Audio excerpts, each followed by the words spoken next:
Hello, everybody. My name is Brendan Patiglio. I'm one of the pastors here at Crossroads Community Church, as well as one of the instructors at Field USA Ministry Training. To my right, I have Anthony Farrell, who's another one of the pastors here at Crossroads Community Church and the director of Field USA Ministry Training. And I have Justin, who is one of the pastors at Fos Church, Justin Whitcomb. I suppose I should put in your last name if I'm giving us our last name. So I shortchanged your last episode.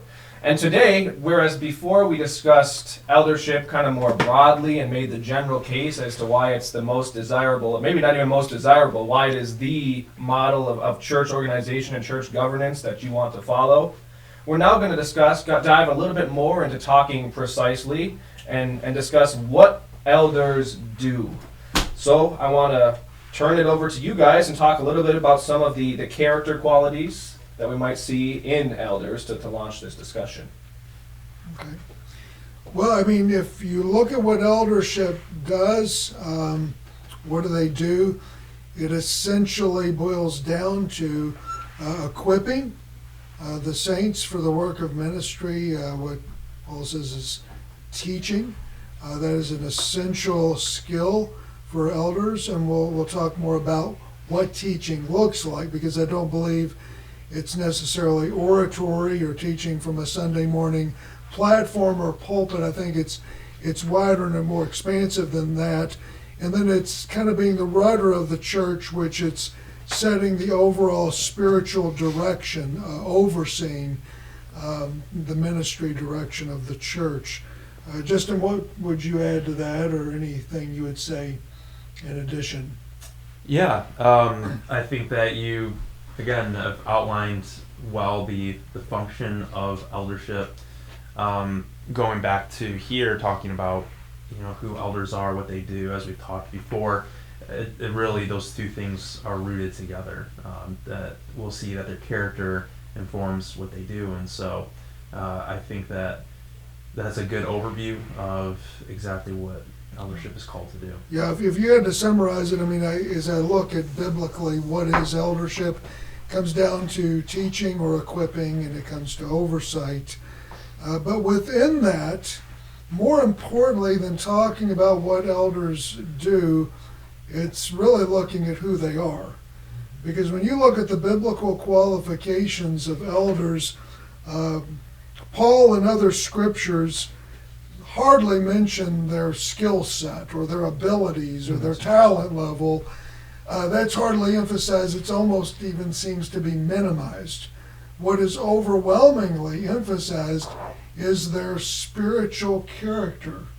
And Justin, why don't you read list off some of the character qualities that Paul lays out in 1 Timothy 3 and Titus 1, and and then we'll kind of break those up a little bit and talk about the importance of those. Yeah, absolutely.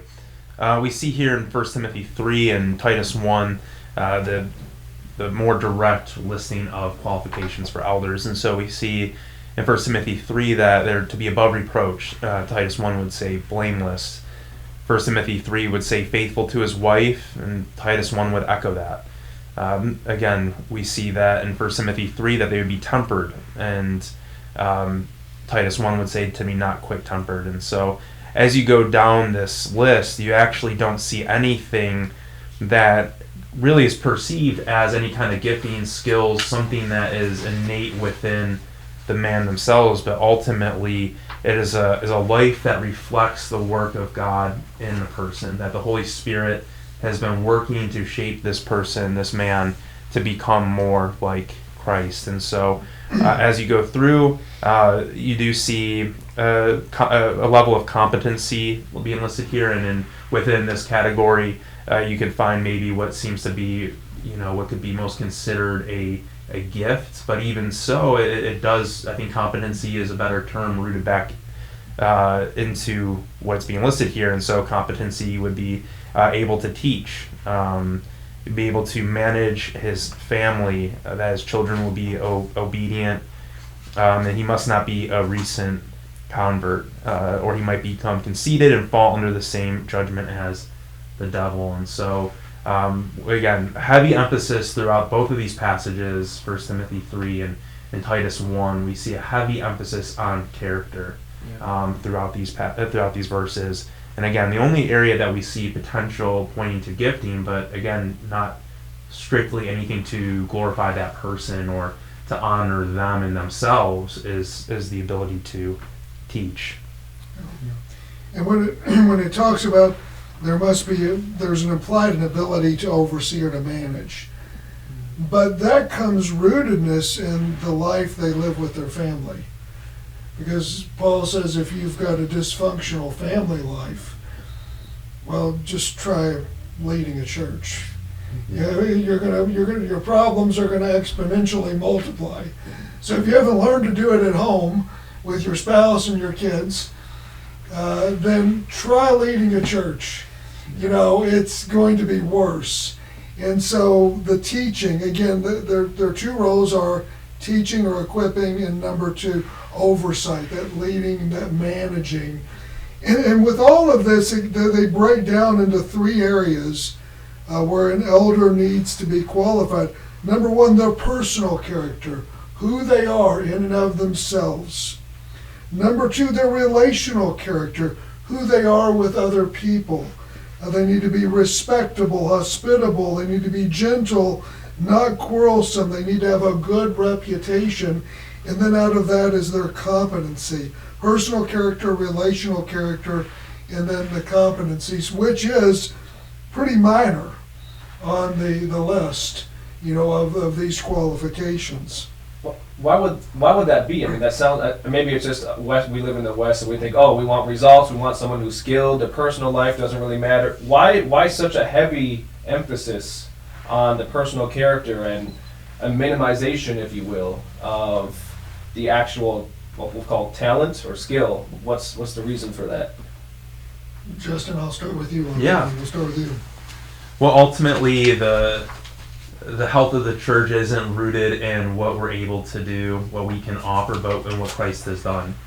And so what we see is that in what Christ has done, he's also continuing to do a work. So through redeeming a people to himself, through calling to himself a inheritance, he's also continuing to shape and mold us. And so when you look at the entirety of our faith, it's not anything about what we bring or what we can do, but ultimately what God is doing in us and through us. And so I think that when you see that, we understand that if Christ is the one who's doing the work, if Christ is the one who's forming, if Christ is doing these things, it really takes away the need for us to be able to perform and do and be elite.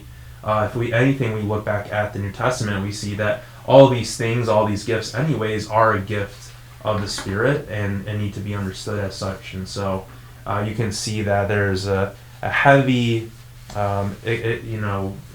precedent throughout the New Testament of seeing that God is the one who's doing, that God is the one who's working and establishing, and ultimately he is going to gift us to do the work he's called us to, but we need to be able to reflect Christ to our churches, and that's the ultimate goal, because we want to see a bride who can be presented blameless.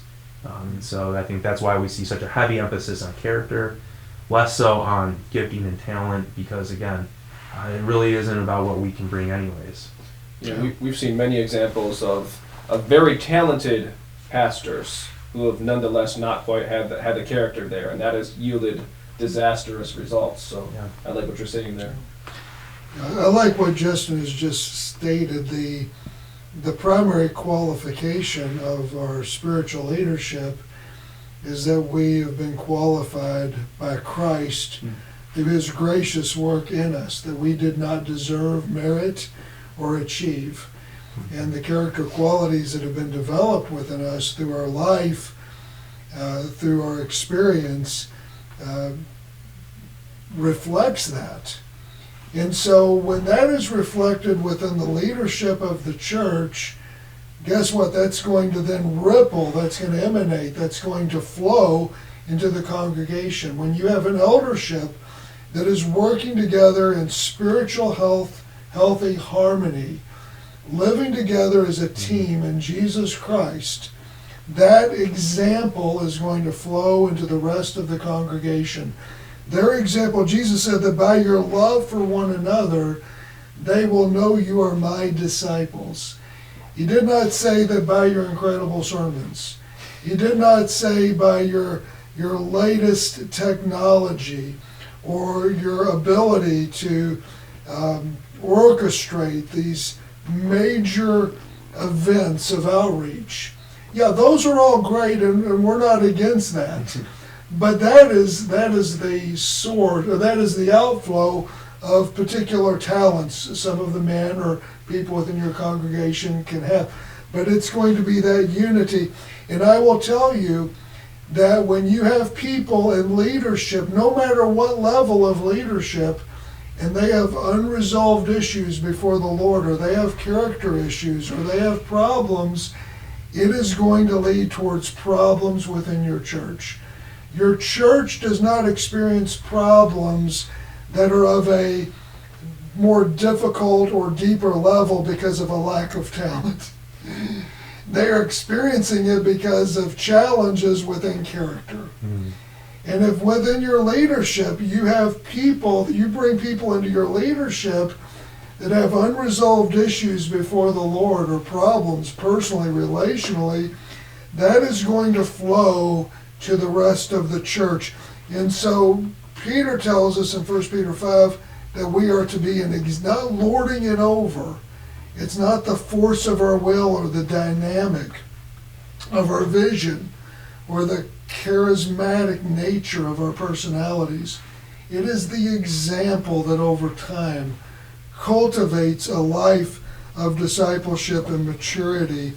And so, and when that trust is there within the leadership, and that trust walks steady in season, out of season, throughout all the ups and downs of a church's life and ministry, and that leadership holds steady, that develops a congregation that's going to hold steady.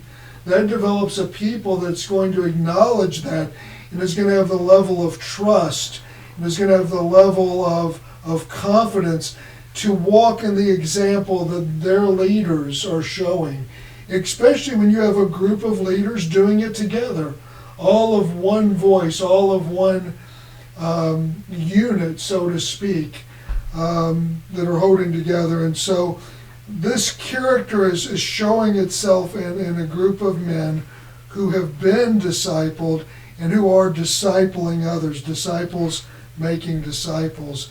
And so this is very, from my experience and from, more importantly, what Scripture says, this character formation is first and foremost. And then out of your character formation and unity, all of the men that are in your leadership, they're all going to have gifts and talents. That's not going to be an issue. That'll come forward. God will bring that about, but the character is first and foremost. Well, if I may unceremoniously segue us into the next topic of discussion, then we've been talking thus far on how talent is not key. It is character. Talent is not paramount. So we still have to talk about what elders actually do on a day-to-day level. So that's kind of where I want to take this conversation next. What do elders do? What is their function? Yeah. You see a heavy emphasis on equipping and oversight. And so when you look at Acts 6 and the narrative where we have historically affirmed that this is the apostles establishing deacons to help meet the practical needs of the church, we see them state that it wouldn't be right for the apostles who, in many senses, model eldership for us. Going back to that 1 Peter 5 passage, we can see that we can see that he calls himself an elder among elders, and so we can see the apostles modeling this. In Acts 6, they state that it wouldn't be right for them to abandon the ministry of the word and prayer in order to take care of the tables, and not that didn't have importance, and actually we see that there's a great importance on those who would serve the church in that capacity as well. But when you boil it down to what you see there, you see the ministry of the word and the ministry of prayer, And really what you see is there's a duality between teaching and equipping and spiritual oversight and pastoral care. And so I think when you root it back into those two things, you can really see it boiling down to two categories like that, and everything else kind of outflowing. Yeah, as you and I, Justin, were talking, before this recording, and what we see in Acts 6 is more of the primitive emergence of an organization within the Jerusalem church, but it set a precedent and model which would be followed. And so they're going to be an equipping, and that is the elder must be able to teach. Now, I think that can be mistaken for the ability to deliver a sermon. That is not the same thing. Delivering a sermon is not the same thing as biblically being able to teach. I don't even think they had sermons in the first century church. That's something that has been developed, and I value, and all three of us practice, oratory and delivering a sermon. But teaching can come in different forms. One of the most common ways that teaching happened was encouragement, or the word parakaleo, to come alongside somebody and encourage them and instruct them in how to walk in their faith through hard and difficult and challenging times. 1 Timothy chapter 4, verse 2, Paul writes, "Preach the word, be prepared in season and out of season, correct, rebuke, and encourage with great patience and careful instruction." So the word encourage there is parakaleo, to come alongside of, and you do that with great patience and careful instruction. So that's not sermonizing. Another passage is Acts 11:23, and this is when Barnabas was sent to encourage the church in Antioch. It says, when he arrived and saw the grace of what the grace of God had done, he was glad and encouraged. Parakaleo, and Barnabas was, a son of encouragement. And then to remain true to the Lord with all of their hearts. Again, another term that's used 97 times in the New Testament is didasko, and that's where Jesus says, teach them to obey. And so that's the common word we use to teach or to instruct in more of a instructional method. And so that is certainly valid. Another word is katangalo, which means to proclaim in a decisive way. And so I love this 1 Corinthians 11:26 when Paul is talking about taking the Lord's Supper. He says, for whenever you eat this bread and drink this cup, you proclaim katangalo, the Lord's death until he comes. And so with the elders, or the emerging elders within Crossroads, we have them administer communion. They're preaching. They're not giving a sermon, but they are communicating the Lord's word. Alego is another word for rebuke or correct, and so that is used again in 1 Timothy 2 when Paul says, preach, be prepared to preach in season, out of season, correct. Alego. So that is another form, and so that's something that can be done interrelationally, face to face. There needs to be a challenging conversation.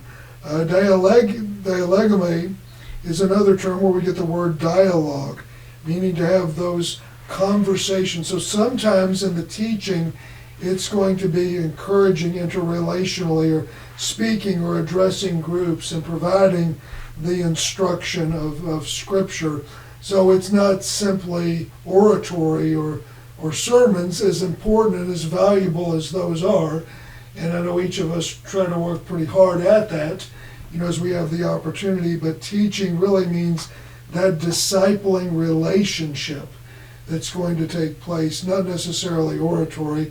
Because sometimes the biggest changes that are going to happen in a church's life are going to happen from the Sunday morning sermon. They're going to happen from conversations that take place across a dinner table. Jesus did more of his discipling at a dinner table, with people in common conversation than he did in the synagogue. And so we can practice the same thing too. So if elders do everything that you just laid out for us very nicely there, what would an elder team then, what would distinguish an elder team from a more traditional board of directors, which is typically how a lot of churches structure themselves in America? So what distinguishes an elder team from a board of directors? Yeah, as you kind of consider this distinction, you have to look and understand that, this corporate board element has kind of come out of what was referred to as like the emergent church movement, and ultimately trying to borrow what was perceived to be good things from corporate America and integrate them into the church. And so you see that having a huge impact over the past 20, 30 years. And ultimately what's happened is there has been a derailing of what those leaders were called to do. We see that these leaders are more a top-down and not so much in the midst of the people. There's an element to being an elder that you should smell like sheep. I'm borrowing that phrase, but we should smell like sheep. You follow that very well. Yeah, we should be so present in our people that you can smell it on us as elders. And so I think that's a first distinction that should be understood and recognized, but then that has so many other implications. Going back to then this, what elders do, understanding then, how a corporate board has typically failed to do what eldership was designed to do. And so I think that's, again, rooted back into some of these things that Anthony has shared with us. Yeah, I think there is a point where the elders need to do what a traditional corporate board or a board of directors do. There could be responsibilities of creating and overseeing budgets. There could be decision-making authority that the congregation entrusts to them as a 501c3. There does need to be a directorship. So that is acknowledged. We're not downplaying that, but that's got to be secondary. That's got to be the cart and not the horse. What drives the elder team is that they are equipping the church to walk in the fullness and the mission and the ministry of Jesus Christ. They're equipping people by helping them in their personal character, to disciple them to walk like Jesus, to be more like Jesus. They are equipping them to connect with God on a regular basis, to be empowered with a Spirit-filled life. And then they are equipping them to work with one another, to be on mission for Jesus and to do what He has called us to do. And if they are not centrally focused on that through prayer and the Word, then you are going to devolve into a board of directors, and you're going to more oversee the business of the church and become more concerned about the 7-day cycle than you are about the eternal direction for which God has called us to work. So we need to equip, and then we need to oversee the vision and the direction that God has called His church to be a part of. Yeah, and I think that's critical, what Anthony's sharing there with the relationship between those two, because ultimately those two are symbiotic, and there's an element of needing to understand the vision in order to disciple and going back and forth, where I think that historically has been the disconnect, where a board of directors, or which they would never refer to themselves as, but as a church board, oftentimes, we're more invested in the big picture, the vision, but the discipleship element oftentimes fell by the wayside as significant. So And that's come with the single elder model. In other words, the board of directors meets with the pastor. The pastor is charged with the spiritual discipleship, growth of the church, and then the board of directors around him, they oversee the business. A plural eldership does not do that, or they should not. They join with the pastor, or whoever that guy is in the staff, or we'll talk more about what do you do with this, with the pastoral role in an eldership model. But yeah, they do oversee finances, they do oversee business elements, but their first and primary concern is, what is God doing? Where is He leading us? What is He causing us to dream about? What are we excited about? And they should be discussing, praying about, interacting over those kind of issues far more than budgets or business decisions or those kind of things. Well, gentlemen, thank you for joining me today. I think this was an informative conversation on not only the characters that elders are supposed to have, that is absolutely critical, but also what elders do in their day-to-day living. I think that was illuminating for all of us, or at least for me. Justin, I'm sorry I said that you smelled like a sheep. I did not mean it. And until next time. That's why I'm sitting so far away.